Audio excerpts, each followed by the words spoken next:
Bang! Yeah, 713, don't step in this league, throwing rocks at the backboard. Living our dream, better dribble to the three, take the shot, here a cash draw. And we don't even care what you say, we ain't scared of the hate, get a win in this last board. Stand in the paint, better clear out the way, hit the court with the black force energy. Every single week on a killing spree, you kidding me? You talk about winning with the epitome, you better be talking with peace and we locking the key on them. Know that it's rocking with Ryan and Donte, the drip guy, we beyond the gossip, the topics we talk on a pop and we conquering the obstacles that we cross as a team. Shot from the seats, we the Rockets like Elon. It's the H-Town Rundown. Let's get started right now.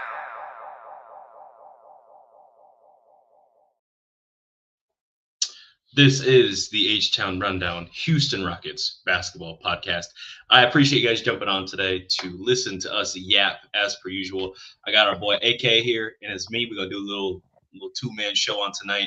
AK, brother, it's been a while. How you doing?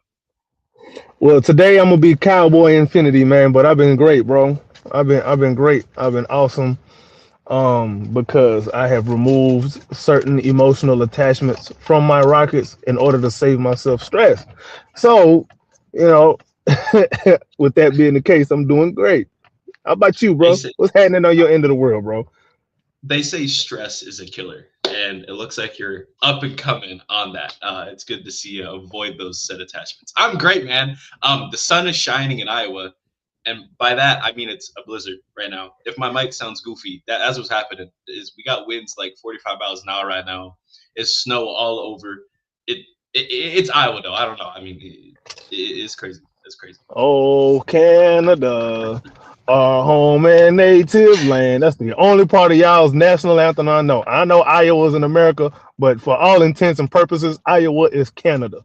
At least he knows his geography. At least he knows we up north, right?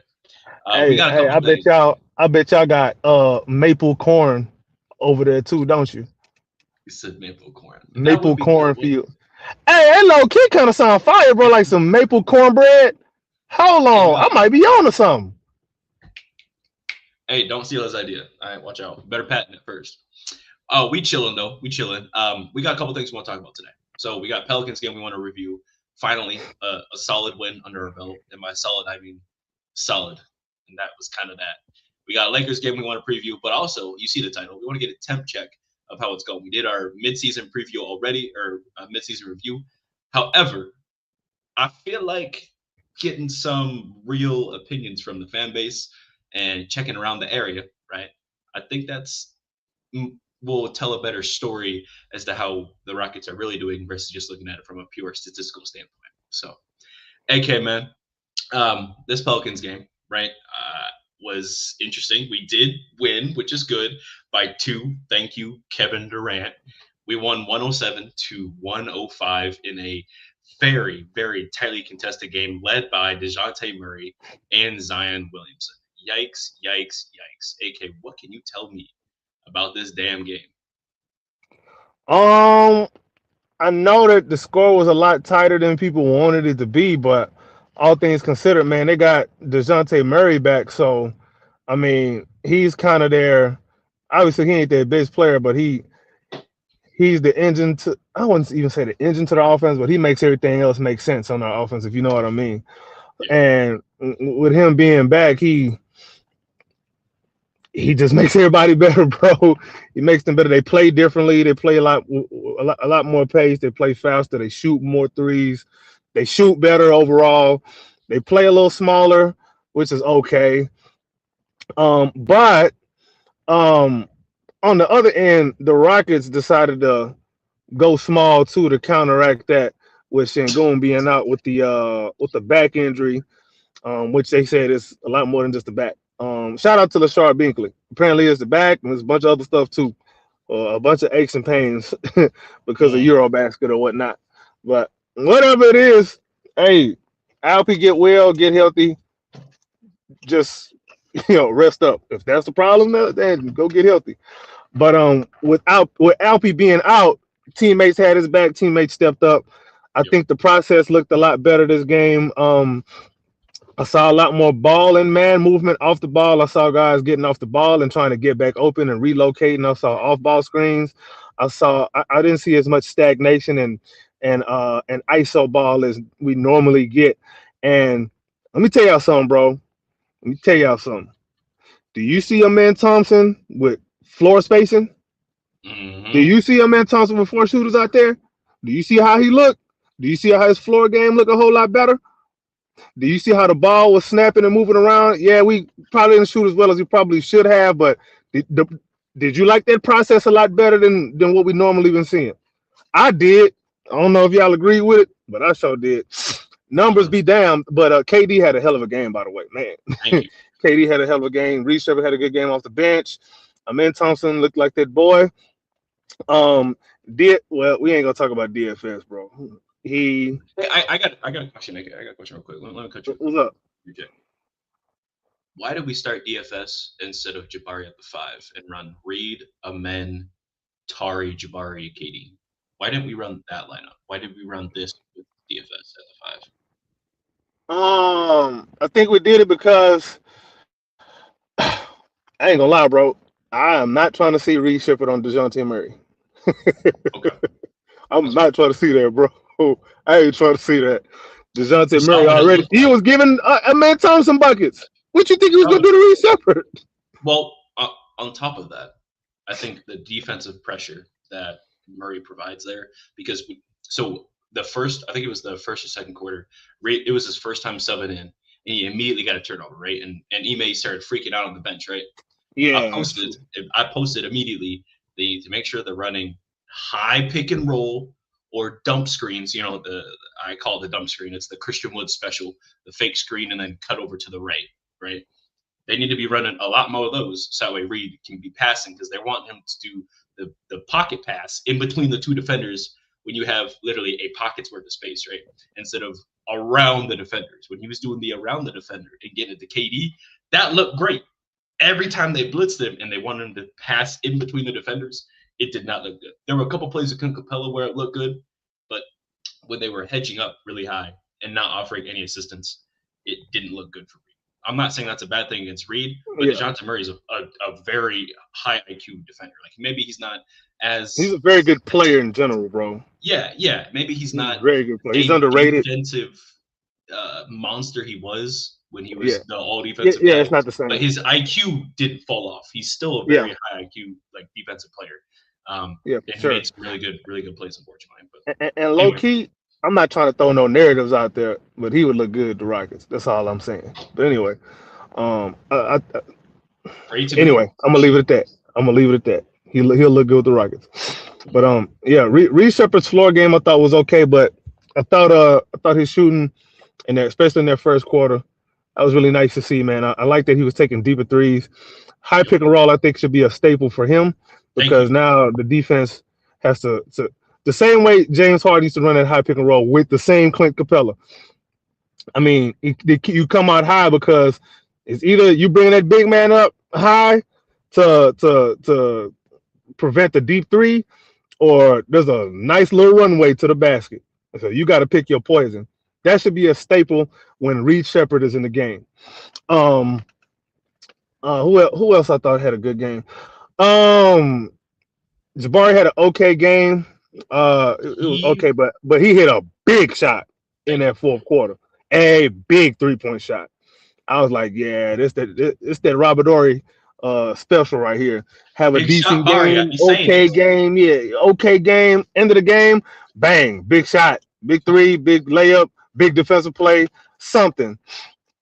Yeah, man. I was digging the process this game though. I think there's a lot that we can take from this game that I don't think is gonna go moving forward. Some of that is playing more small, bro. Like this is 2026, bro. Come on, Mr. Udoka. Take from this game what you can and add that to the overall menu of the Rockets offense. It will work and it will look better. But I digress. What's up with Tari Eason? Last couple of games, just been making some interesting plays. You know, I'm not like worried. You know, like I know a player might get in their own head and say, I need to go get my bucket. And then they be forcing issues sometimes, right? It don't always work. That's cool. But I mean, last night there were some last night and then against the Spurs, there were some shots. I was like, what are we doing? I have no idea of like why we taking these type of shots. What are your thoughts on Tyrese Eason's recent play? And his shots It's his turn. It's just his turn. That's all. It is his turn to have a BS game, a BS series, a string of games. Everybody on the right, all the main rotation guys have had that this season, except for KD because it's KD, and KD doesn't necessarily. A slump for KD is like, the top 20 player in the NBA, bro. So, it's not gonna really look like a slump for him. But yeah, that's all it is. Probably tired. He probably dealing with something too. You know what I'm saying? He probably was dealing with something physically that we don't know. It is what it is. But Tari is all right. Please, can we not do this whole ganging up on the player because they're having a slump? Please, it's okay to have a slump, dude. If a player was 100% all of the time consistent, they would be LeBron James or Kevin Durant, or I hate to say it, but upper echelon player like SGA. Like they'd be that type of player. It's okay. Tyrese isn't going through this slump, like you said. I'm not worried about it, bro. Yeah, it is okay, man. It is. And he still had 8 rebounds. He also had some really solid defensive plays and clutch offensive rebounds. Like even if his shot's not falling, he was still like we won by 2. And despite going 2 of 11, he was still a plus minus. Like he was a 0, right?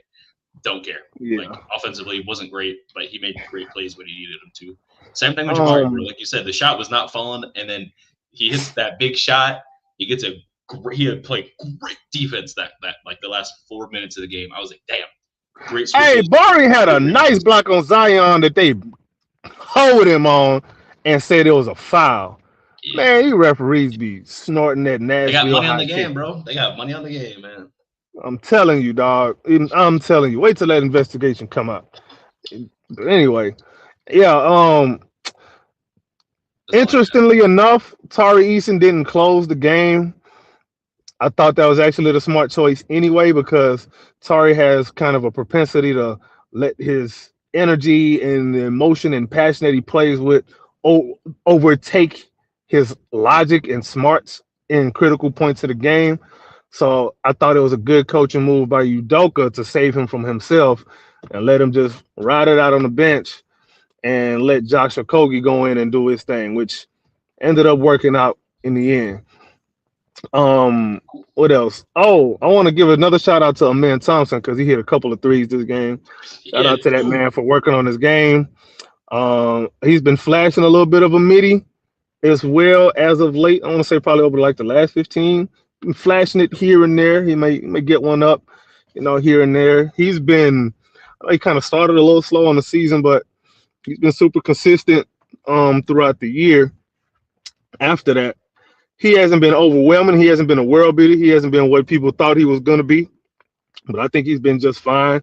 He ain't been no superstar or an all-star, even arguably, but he's been just fine. I'm not really going to complain too much. Yeah, it would be nice if he shot the ball better, but it is what it is. He's doing pretty well with the skills and the tools that he has at hand to him. So shout out to that. Especially the offense and process he's been given, I think he's done a solid job. Again, he's playing point guard on top of trying to do everything he did last year, on top of developing, like he's been asked to do quite a lot. And I'm not going to say he's far and away exceeded expectations, but he's been at least what has been expected at minimum, and maybe a little bit more in certain areas too. I wouldn't say he's been what we expect at minimum, what most expect at minimum, but at the same time, I think a lot of people was expecting certain things from him and Alpy for that matter that wasn't realistic to begin with. Yes. That's on y'all. That's not on them players. That's on y'all. No, I'm gonna say this. I'm gonna put this out there right now. I've said it on Twitter a lot. Nobody will reach their ceiling in Udoka's offense, their offensive ceiling. Nobody's going to do it. This is not the type of process that players can reach their ceiling in, unless you're an ISO player. Somebody had the Major- nerve to argue with me about. I'm about to go off on a little bit of a tangent. Somebody had the nerve to argue with me and tell me that the Udoka is fine. He's doing the best he can with his players. I say that that's hogwash, absolute hogwash. Because how you gonna sit there and run an ISO heavy offense and still at the same time claim you don't have ball handlers? What does Golden State do with less ball handlers? What do? They play to their strengths. Move off the ball, pass, cut, wash, rinse, repeat. That's what they do.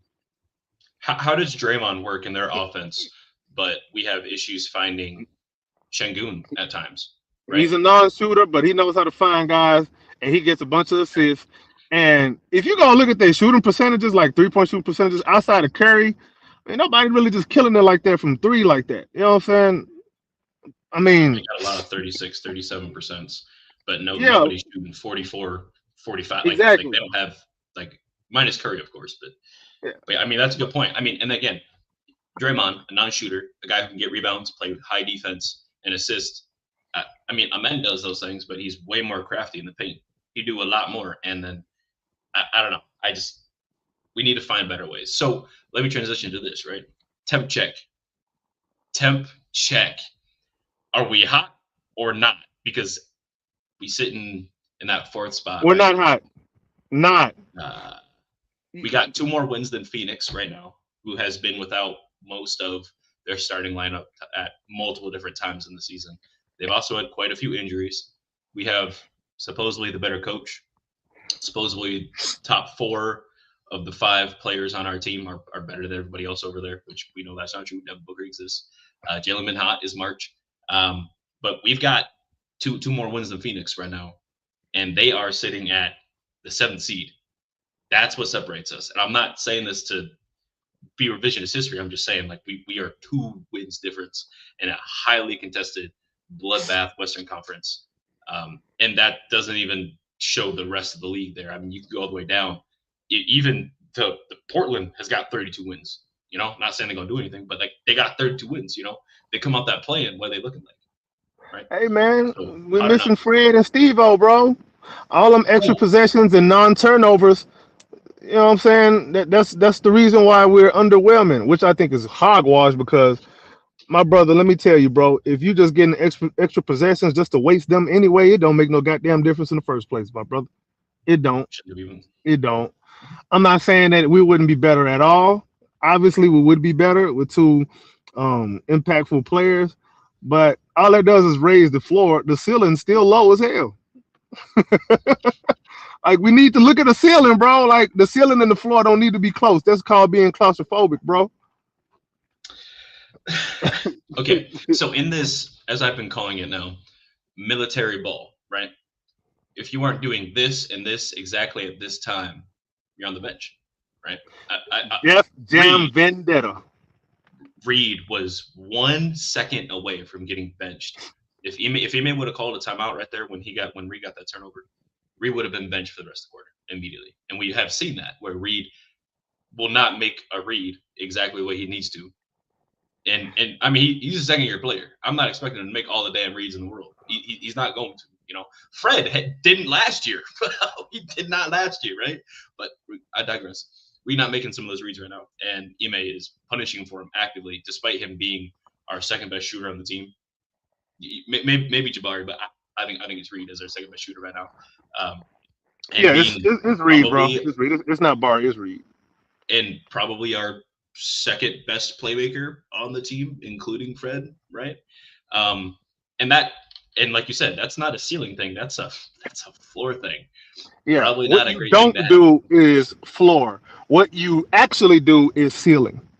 Mm-hmm. Udoka coaches to minimize mistakes. He doesn't coach to maximize strengths. Ooh. Great coaches are supposed to do both at the same time. Say that again for me. Ime Udoka coaches to minimize mistakes. He doesn't coach to maximize strengths. A great coach is supposed to do both at the same time. Period.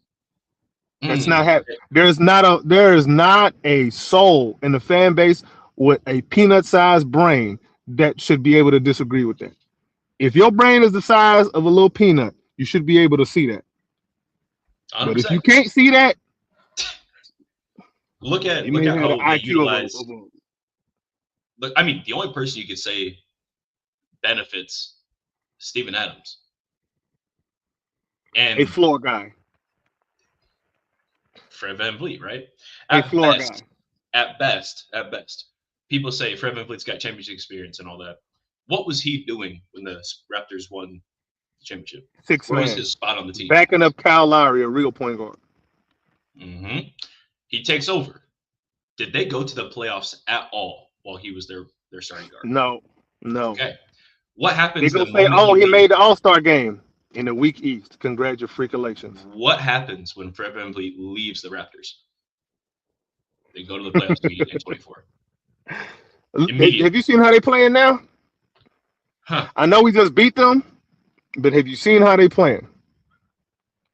They not bad. They not bad, man. Scotty kind of. Would you take Fred VanVleet over Emmanuel quickly? Don't ask me that question. This is not me trying to bag on Fred. It's just y'all need to calm that down. Y'all need to calm that hype down as if this man is Jason Kidd 2.0. Y'all need to chill it out. He's not that. He is not that, bro. He's not a guy who puts you over the top. He just keeps you from going underneath the bottom. If he would have been better his second year, right? Because his first year was a career year, right? Second points per game, second steals per game, highest field goal percentages, field goal 3-point free throw percentage, highest assist turnover ratio in his career, highest assists per game in his career. He had all these great career highs. That was great. Our offense looked better year one than it did last year this year. Is that crazy to say? Is that crazy to say? I'm not saying that we are a better team those 2 years ago. I'm just saying the offense looked. But the offense matters. Like the we have a bad half court offense 3 years in a row under Udoka, and people think Fred VanVleet is really going to solve that problem. Absolutely, the hell not. He's not. At best, he's not. In fact, you can argue he makes it worse because we're going to play slower than we have to. Our pace is already slow as it is because we're doing Fred VanVleet elements with him, without him being there. Kevin Durant, when he was in Phoenix, likes to do what specifically? Run fast. Matter of fact, has he ever played on a slow team? Like a slow-paced team like this? Because Brooklyn was fast as hell. This might be the slowest paced team that I think he's played on in his career. I got to go look that up. But I think this might be the slowest paced team he's played on in his career. Or if maybe not the slowest pace, one of the lowest ranking as far as perspective of that particular basketball season. It could be. I'm going to look that up. Look up his individual pace right now per team and see if that matches up with anything. Because that is actually something crazy to say out loud. Yeah, and when you get older in your career, like you want to play slower specifically, but your team shouldn't necessarily play slower just because you play slower, right? Does that make sense? That makes sense. And when I'm even saying slow, I want to make sure I make this very clear. I don't mean just getting out and carelessly just cherry picking and running fast breaks all game. That's not what I'm talking about. Like if we're struggling to get to past the half court at 16 seconds, and then we don't get past the 3-point line and get a set started before 8 seconds, like what's happening? And this is not exclusive to this season. This has been every season under Udoka. Fred or no Fred, the problem still exists. So please miss me with this. It's almost like absence makes the heart grow fonder, and you have some memories that never really happened.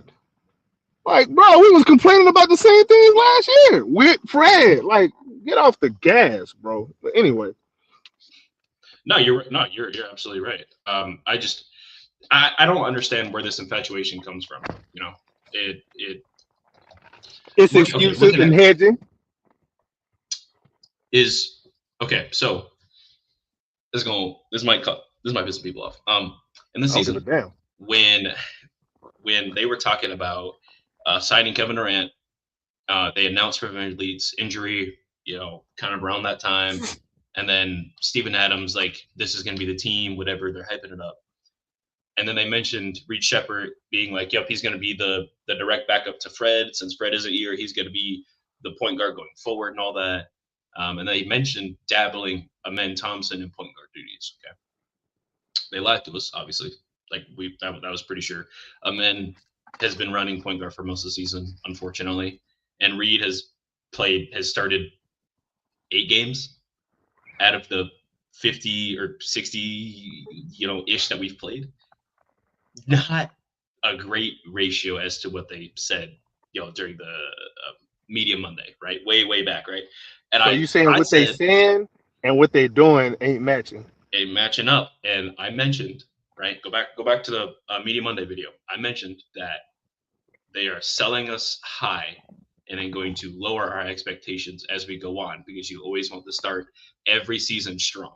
Like when the Pelicans, when they mentioned Zion Williamson, right, a couple years back, they're like, oh yeah, guys, by the way, Zion had a career-ending injury that he's going to not sit the entire season for. He's going to sit the entire season for. However, it's likely he might come back. And they kept lying to him and lying to him and lying to him and lying to him until the end of the year, right? Next season, they start off strong. They say, hey, Zion, he's going to play a little bit, but he's probably not going to play every game. You temper the fans' expectations. And now Pelicans fans are happy that they've won 23 games this season. Okay? You pissed them off 2 years ago.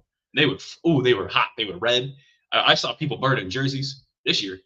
They're like, hey, we got 23 wins. Okay?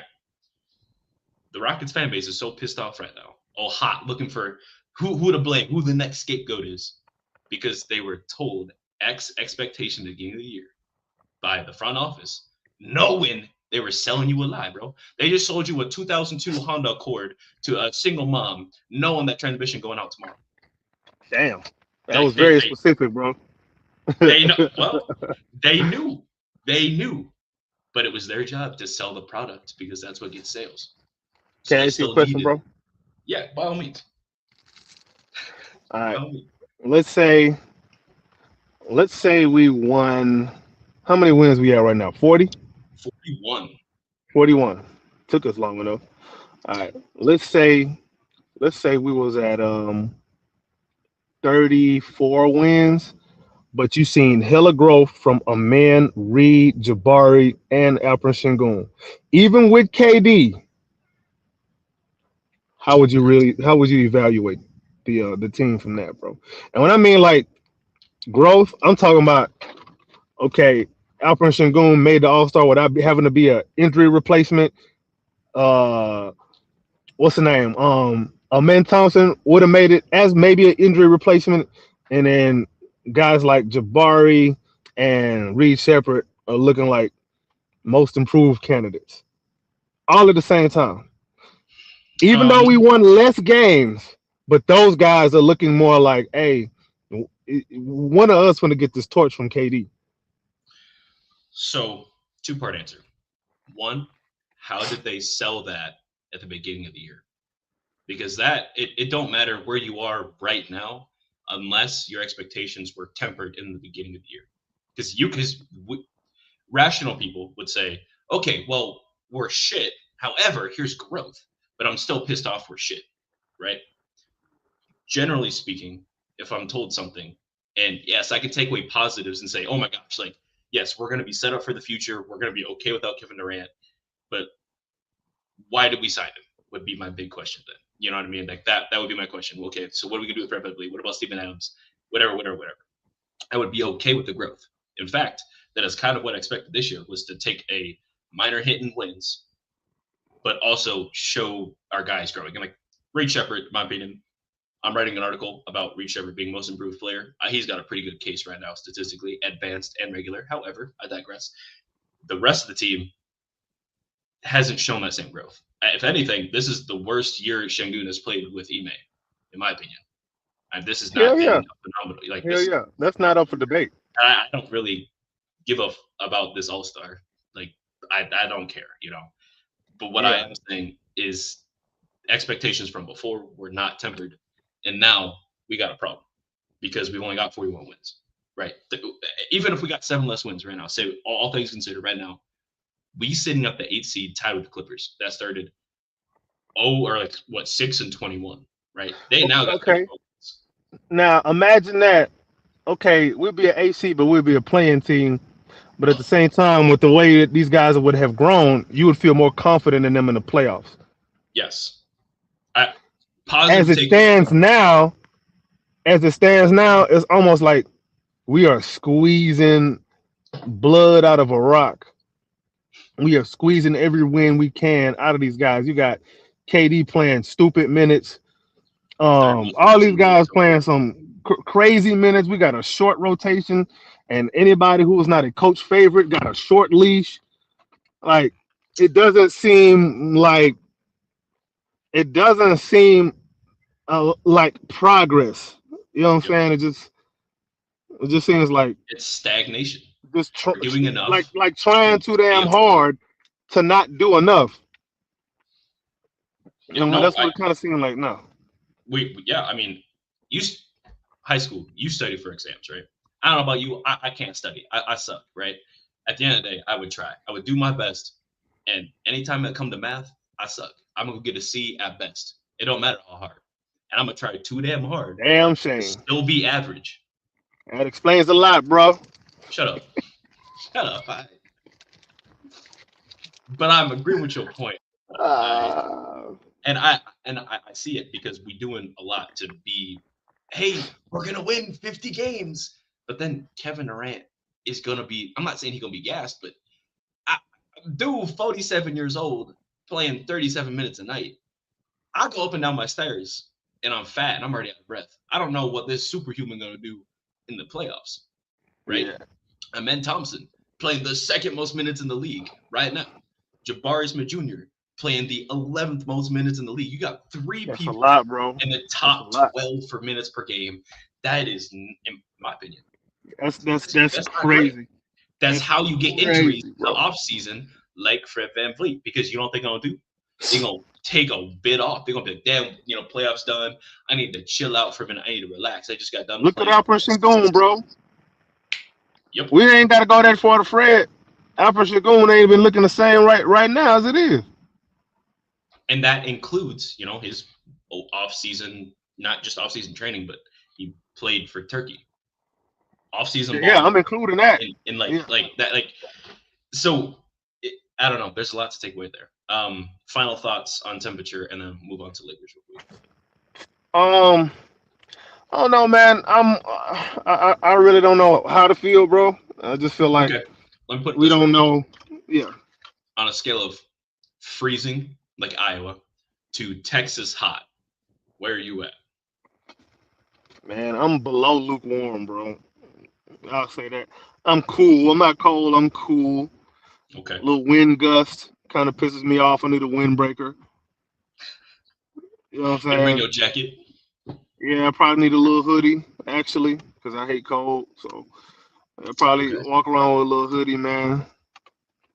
That's fair. That's fair. Yeah, but I ain't got to have my hood on my head. If I got the hood on my head, that means I'm cold. You know what I'm saying? I don't need no gloves on. Yeah, I just got it on. I ain't got no gloves on, none of that. You know what I'm saying? I ain't got no skull cap on my head, none of that. I ain't got no, I said skull cap. I ain't got no beanie. You know what I'm saying? None of that. So is it like 80 in Houston? Is that what that's like? Yeah, it's right now it is. Must be nice. Okay. It feels good over here, bro. You jealous? Kind of a little bit. I can't even. Yeah. Yeah. Okay. So yeah, that's how I am, bro. That's how I am. And that's completely fair. I do think that is valid. I could not find the advanced stat. The NBA stats are being kind of goofy right now. It won't load. So it's probably that Iowa winter. So last but not least, let's go ahead and preview the Lakers game real quick. We played them Monday, pretty late actually, 9:30 p.m. Oh my goodness. In Houston? In Houston. The hell? Yeah, that's a late game. Nah, we ain't doing no post game. I gotta sleep. I gotta work in the morning. Hell no. Nah. Game maybe. Hell no. Nah. But yeah, so Lakers, LeBron, Luka, Austin Reeves, they did a crazy. Did you watch the Lakers game last night, dude? They actually look real good. Bro, I've been struggling to watch Rockets games live. I gotta watch replays right now, bro. I don't watch Rockets games live. Austin missed a free throw on purpose, grabbed the board, got it to Luka. Luka hit a fading shot to win the game. It was crazy. Oh, yeah. I saw that highlight, yeah. Yeah. So I'm gonna say this as far as a preview, man. I really don't know what the hell to expect. but Lakers don't play no goddamn defense. However, if the game is close, we're not gonna win because they got three closers. You mean They the got best? three guys who could just go get a bucket without the coach having to draw something up. You got three guys who can improvise, and we got one. And sometimes that improvisation is kind of shaky. Yeah, you're right. It's called zebra number 1, zebra number 2, zebra number 3. They about to end the game with as many free throws as Bam had. It's gonna be crazy. That's possible too because we do be.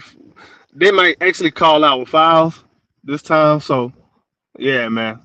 I don't know. I do expect us to, man. Seeding wise, it's I don't very want to jinx it. important. Seeding wise, it's very important for us. Lakers currently are above us at 42-25. So this win puts us above them. I think we win, but you're not gonna get me to put my house up on it.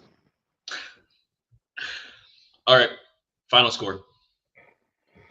Shit. It'll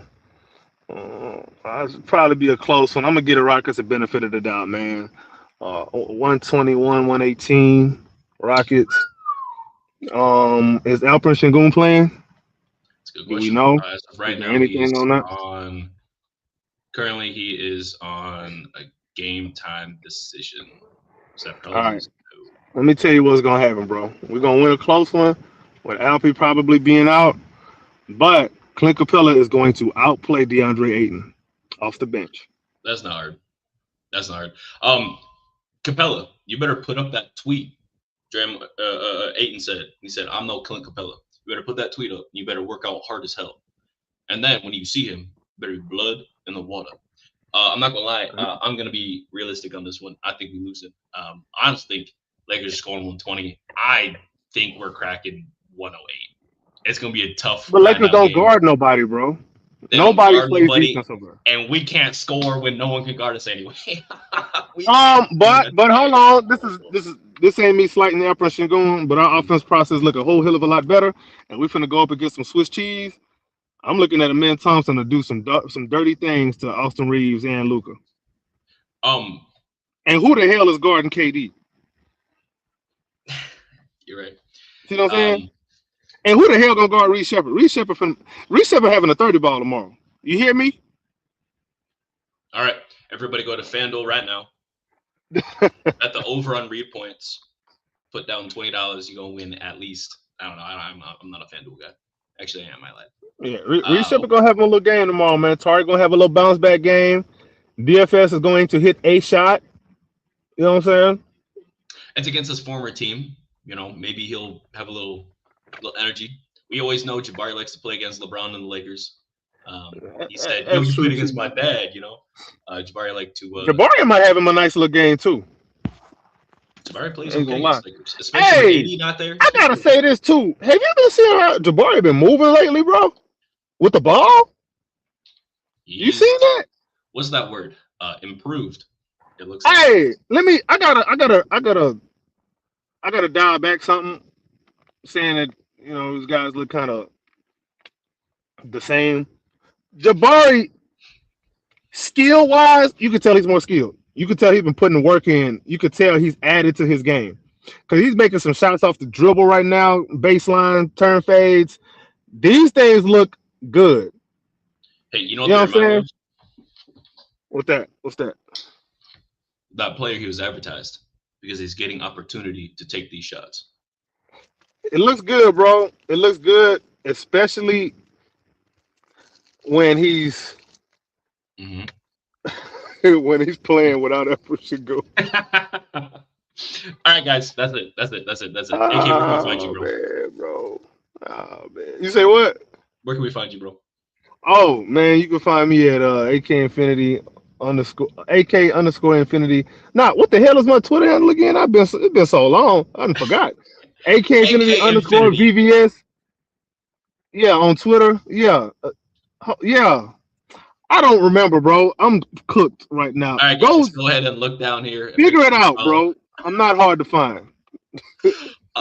I am fried, bro. You hear me? You can follow the H-Town Rundown at the HTRD on X, and then follow the H-Town Rundown on YouTube as well as Instagram. And then the Texans are about to take over right now, so stay tuned. The Texans are running right after us. And then follow me at DripTPs_GWWE as well on X as well as Instagram, YouTube. That's been it, guys, and we will see you guys next time. Hopefully, we get a Lakers win.